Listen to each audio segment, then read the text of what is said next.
انہوں نے تنہا اس کو ہٹا دیا۔ اس سے ان کی قوت کا اندازہ بآسانی ہو سکتا ہے، اور امانت داری کا علم مجھے اس طرح ہوا کہ جب میں انہیں لے کر آپ کے پاس آنے لگی تو اس لیے کہ وہ راستے سے ناواقف تھے، کیونکہ موسیٰ علیہ السلام کو راستے کا پتہ نہیں تھا، اس لیے میں آگے چل رہی تھی، تو انہوں نے کہا تم میرے پیچھے رہو اور جہاں راستہ بدلنا ہے اس طرف کنکر پھینک دینا، میں سمجھ لوں گا کہ مجھے اس راستے پر چلنا ہے۔ حضرت ابن مسعود رضی اللہ عنہ فرماتے ہیں کہ 3 لوگوں کی معاملہ فہمی، دانائی یعنی عقل، اور دوربینی یعنی فار سائٹڈنس کسی اور میں نہیں پائی گئی۔ ان 3 لوگوں میں سے ایک تھے حضرت ابو بکر صدیق رضی اللہ عنہ کی دانائی کہ انہوں نے اپنے بعد خلافت کے لیے حضرت عمر فاروق رضی اللہ عنہ کو منتخب کیا۔ دوسرا حضرت یوسف علیہ السلام کو خریدنے والا عزیز مصر، جس نے صرف ایک نظر میں حضرت یوسف علیہ السلام کو پہچان لیا کہ یہ کوئی غلام نہیں ہے، اور اپنی بیوی سے کہا کہ انہیں اچھی طرح رکھو۔ اور تیسرا ان بزرگ کی یہ بیٹی جنہوں نے حضرت موسیٰ کی نسبت اپنے والد سے سفارش کی کہ انہیں اپنے یہاں کام پر رکھ لیجئے۔ لڑکیوں کے والد نے موسیٰ علیہ السلام سے کہا، جو سورہ قصص آیت 27 میں یوں آتا ہے، اس کے باپ نے موسیٰ سے کہا میں چاہتا ہوں کہ اپنی ان 2 بیٹیوں میں سے ایک کا نکاح تمہارے ساتھ کر دوں، بشرطے تم 8 سال میرے ہاں ملازمت کرو، اور اگر 10 سال پورے کر دو تو یہ تمہاری مرضی ہے، میں تم پر سختی نہیں کرنا چاہتا، تم انشاءاللہ مجھے نیک آدمی پاؤ گے۔ موسیٰ نے جواب دیا، یہ بات میرے اور آپ کے درمیان طے ہو گئی، ان دونوں مدتوں میں سے جو بھی میں پوری کر دوں اس کے بعد آپ کوئی زیادتی مجھ پر نہ ہو، اور جو کچھ قول و قرار ہم کر رہے ہیں اس پر اللہ نگہبان ہے۔ یعنی اس بزرگ نے کہا کہ 8 سال تو ضروری ہیں، اس کے بعد آپ کو اختیار ہے 10 سال کا، آپ 8 سال کریں تو بھی ٹھیک ہے، اگر آپ اس کے بعد 2 سال اور مزید کرنا چاہو تو یہ آپ کی مرضی، اگر آپ اپنی خوشی سے 2 سال تک اور بھی میرا کام کریں تو اچھا ہے، ورنہ آپ پر لازمی نہیں، اور آپ دیکھیں گے کہ میں نیک آدمی ہوں اور آپ کو تکلیف نہ دوں گا۔ ابن جریر میں یہ حدیث آتی ہے کہ رسول اللہ صلی اللہ علیہ وسلم نے حضرت جبرائیل علیہ السلام سے سوال کیا کہ حضرت موسیٰ علیہ السلام نے کون سی مدت پوری کی تھی، تو جبرائیل علیہ السلام نے جواب دیا کہ ان دونوں میں سے جو کامل اور مکمل مدت تھی، یعنی 10 سال۔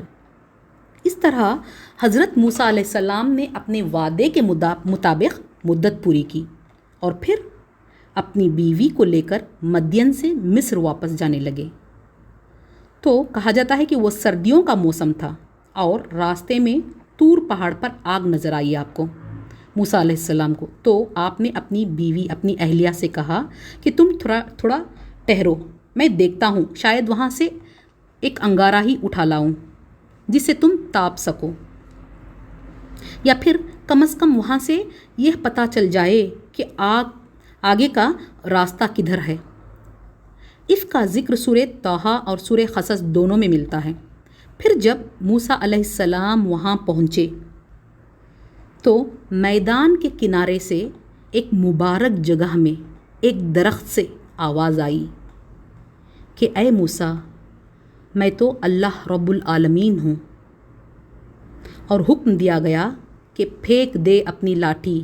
جو ہی موسیٰ نے دیکھا کہ وہ لاٹھی سام کی طرح بل کھا رہی ہے تو وہ پیٹ پھیر کر بھاگ گیا، اور اس نے مڑ کر بھی نہ دیکھا۔ ارشاد ہوا، موسیٰ پلٹ آ اور خوف نہ کر، تو بالکل محفوظ ہے، اپنا ہاتھ گریبان میں ڈال، چمکتا ہوا نکلے گا بغیر کسی تکلیف کے، اور خوف سے بچنے کے لیے اپنا بازو اپنی طرف ملا لے۔ یہ 2 روشن نشانیاں ہیں تیرے رب کی طرف سے فرعون اور اس کے درباریوں کے سامنے پیش کرنے کے لیے۔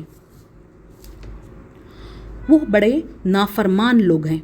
موسیٰ نے کہا، اے میرے پروردگار، میں تو ان کا ایک آدمی قتل کر چکا ہوں، ڈرتا ہوں کہ وہ مجھے مار ڈالیں گے، اور میرا بھائی ہارون مجھ سے زیادہ فصیح زبان ہے، اسے میرے ساتھ مددگار کے طور پر بھیج تاکہ وہ میری تائید کرے، مجھے اندیشہ ہے کہ وہ لوگ مجھے جھٹلائیں گے۔ اللہ تعالیٰ نے فرمایا، ہم تیرے بھائی کے ذریعے سے تیرا ہاتھ مضبوط کریں گے اور تم دونوں کو غلبہ دیں گے اور وہ تمہارا کچھ نہ بگاڑ سکیں گے۔ ہماری نشانیوں کے زور سے غلبہ تمہارا اور تمہارے تابع داروں کا ہی ہوگا۔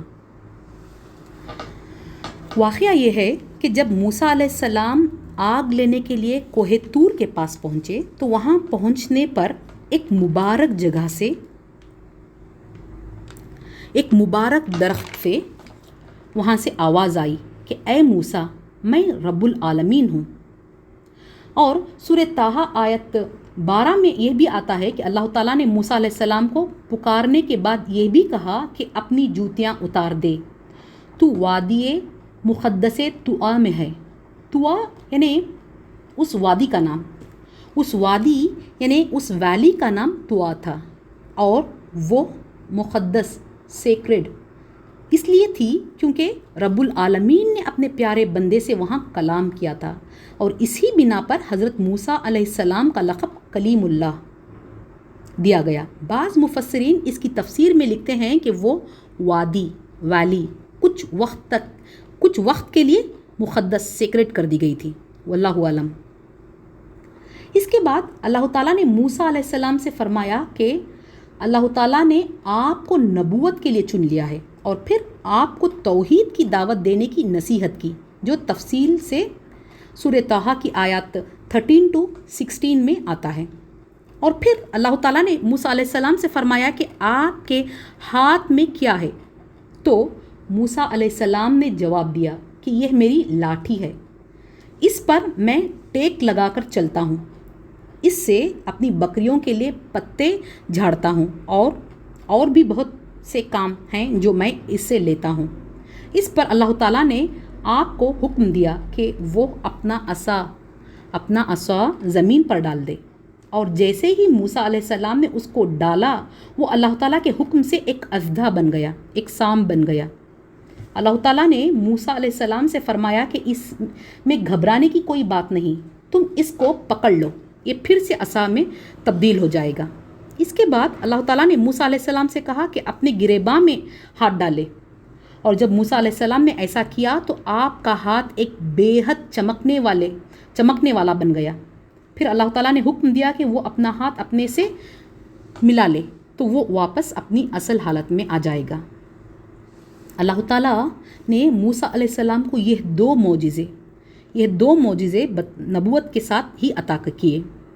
پہلا معجزہ تھا موسیٰ علیہ السلام کے عصا کا اژدھے میں تبدیل ہونا، اور دوسرا معجزہ ید بیضاء کا یعنی ہاتھ کے چمکنے کا۔ اور مفسرین لکھتے ہیں کہ ید بیضاء کی چمک، اس کی روشنی ایسی تھی جیسے سورج ہو، مگر اس سے موسیٰ علیہ السلام کو کوئی تکلیف نہیں ہوتی تھی، جیسا کہ ہم نے آیت میں پڑھا۔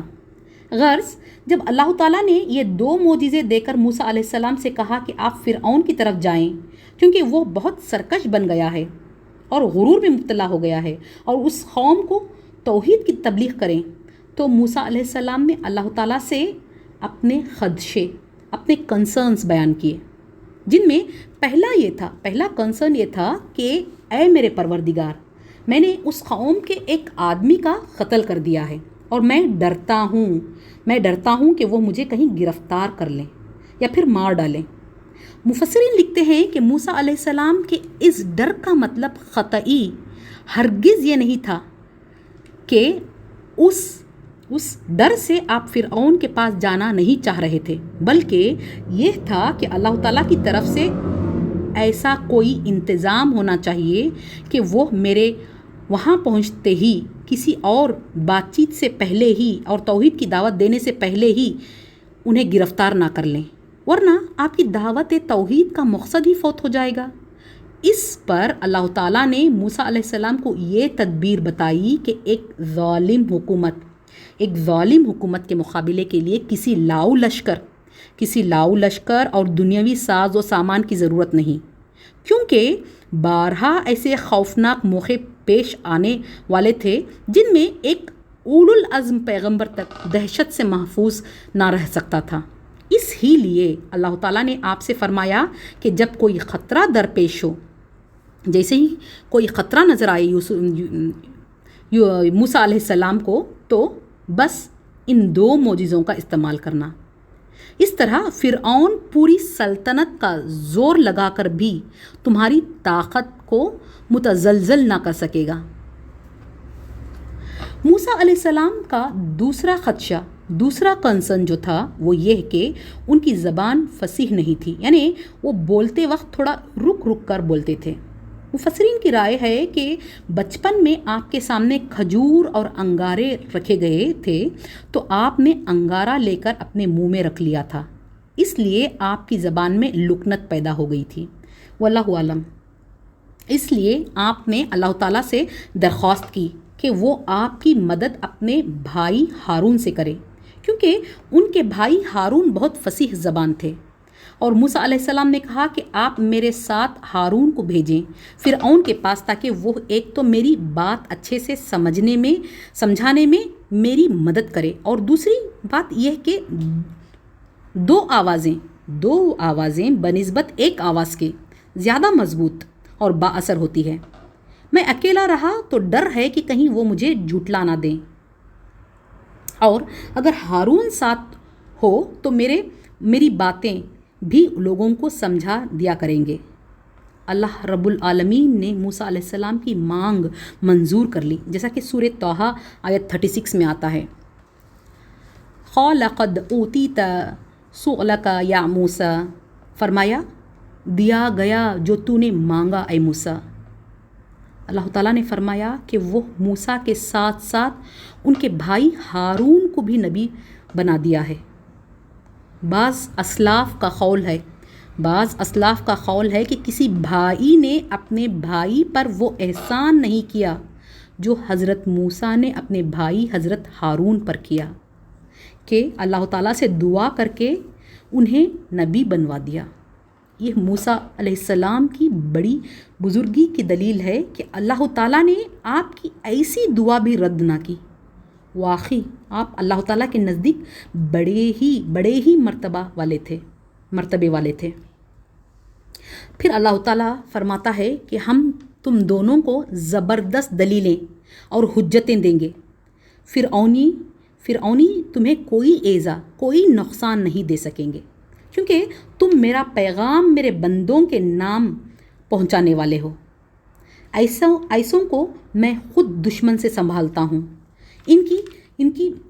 ان کا مددگار میں خود بن جاتا ہوں۔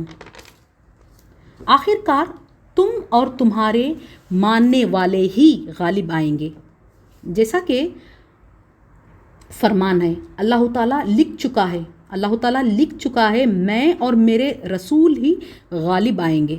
سورہ غافر آیت 51 میں آتا ہے، اِنَّا لَنَنْصُرَ رُسُلَنَا وَالَّذِينَ آمَنُوا فِي الْحَيَاةِ الدُّنْيَا وَيَوْمَ يَقُومُ الْأَشْهَادُ، ہم اپنے پیغمبروں کی اور جو لوگ ایمان لائے ہیں ان کی دنیا کی زندگی میں بھی مدد کرتے ہیں، اور جس دن گواہ کھڑے ہوں گے یعنی قیامت کے دن بھی۔ جب موسیٰ علیہ السلام کو اس پر عمل کرنے کا حکم ہوا اور فرعون کی طرف جانے کا حکم دیا گیا تو آپ نے دعا کی۔ سبحان اللہ، موسیٰ علیہ السلام ہمیں قدم قدم پر دعا مانگتے ہوئے اور اللہ تعالیٰ سے مدد طلب کرتے ہوئے نظر آتے ہیں، اور آپ کی یہ دعا بھی بہت ہی مشہور اور معروف دعا ہے جو ہر استاد اور طالب علم کی زبان پر ہوتی ہے، جو سورہ طٰہٰ میں ملتی ہے، قال رب اشرح لی صدری ویسر لی امری واحلل عقدۃ من لسانی یفقہوا قولی۔ موسیٰ علیہ السلام نے عرض کیا، پروردگار میرا سینہ کھول دے اور میرا کام کو میرے لیے آسان کر دے، اور میری زبان کی گرہ سلجھا دے تاکہ لوگ میری بات سمجھ سکیں۔ امام ابن کثیر لکھتے ہیں کہ موسیٰ علیہ السلام کی اس دعا کرنے کے آداب کو دیکھنے کی ضرورت ہے۔ آپ سوال کرتے ہیں تو یہ نہیں عرض کرتے کہ میری زبان بالکل صاف ہو جائے، بلکہ دعا یہ کرتے ہیں کہ گرہ کھل جائے، جو ان کی زبان میں لکنت تھی وہ دور ہو جائے، تاکہ لوگ آپ کی بات کو سمجھ لیں۔ انبیاء علیہم السلام اللہ تعالیٰ سے صرف حاجت کے مطابق دعا کرتے ہیں، اللہ تعالیٰ نے آپ کی یہ دعا بھی قبول کر لی۔ حسن بصری رحمہ اللہ فرماتے ہیں کہ اگر آپ پوری زبان صاف ہونے کی دعا بھی کرتے تو وہ پوری ہوتی، رد نہیں کی جاتی۔ چنانچہ اسی لیے ہم آگے موسیٰ علیہ السلام کے قصے میں دیکھیں گے کہ فرعون اپنے درباریوں سے کہتا ہے، جب موسیٰ علیہ السلام نبی بن کر اس کے پاس بھیجے جاتے ہیں، کہ فرعون کہتا ہے کیا یہ بہتر ہے موسیٰ یعنی موسیٰ یا میں بہتر ہوں؟ موسیٰ تو صاف صاف بول بھی نہیں سکتا۔ انشاءاللہ ہم اگلے لیکچر میں اس کی تفصیلات جانیں گے۔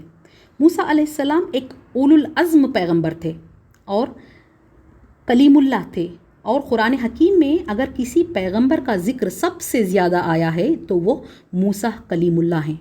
اس لیے آپ کے بارے میں مکمل تفصیلات جاننا ایک ہی سیشن میں ممکن نہیں ہے، لہٰذا انشاءاللہ بإذن اللہ تعالی ہم نیکسٹ لیکچر میں موسیٰ علیہ السلام اور بنی اسرائیل کا واقعہ جاری رکھیں گے۔ وآخر الدعوانا ان الحمد للہ رب العالمین۔ سبحانک اللہم بحمدک اشہد ان لا الہ الا انت واستغفرک واتوب الیک۔ السلام علیکم ورحمۃ اللہ وبرکاتہ۔